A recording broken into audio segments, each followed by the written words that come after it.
Best year on team outside QB1. Who you going with, Nick?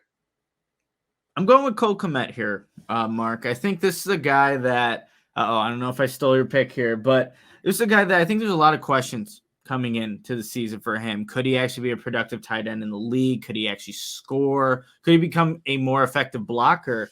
And in this new offense with Luke Getsy, with a inconsistent passing game that we all know was the Bears in 2022, he had some really good stretches. And it was so good for him to see himself get into the end zone and be a productive tight end there, and hopefully can just grow in that area. But just what he was able to do, not only in the passing game, he was outside of, he was a leading receiver. He was a leading receiver for the Bears. He's not saying much, but he led there, and he's also a pretty consistent blocker throughout the year. You don't go on and lead the NFL in rushing without having, some guys that can block for you up front. Obviously, offensive line's going to be a big part of that, but so is the tight ends when they're able to or asked to do that. So I'm going with Cole Kmet as the most consistent best player outside of Justin Fields in the 2022 season.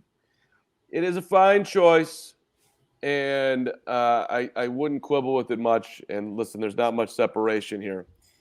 But I am going to shout out a guy at Law. Actually, Law, you want to pick one here before I give my brilliant take here? No interest.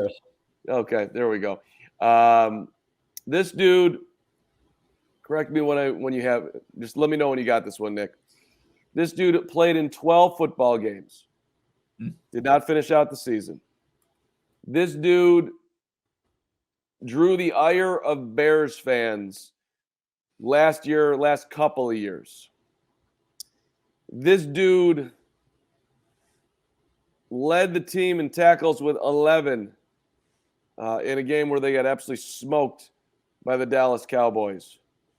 This dude had 4 interceptions. He had one the opening week. He had one against the Texans. He had one against the Giants. He had one against Dallas.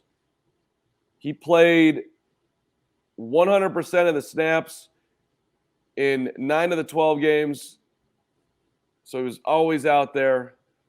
And I thought he was a rock star in the locker room.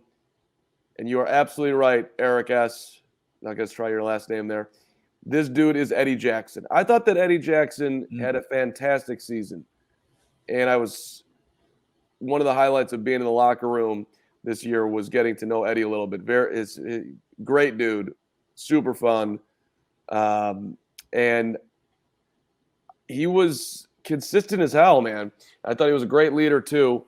So I think I'm hoping he comes back healthy like we all are. But Bojack, indeed, Anthony Ortiz, he was very, very solid for the Bears this year, and got some turnovers, got some big praise from the Floos, and there he is right there on cue. Matt Eberflus in the chat. We love Bojack.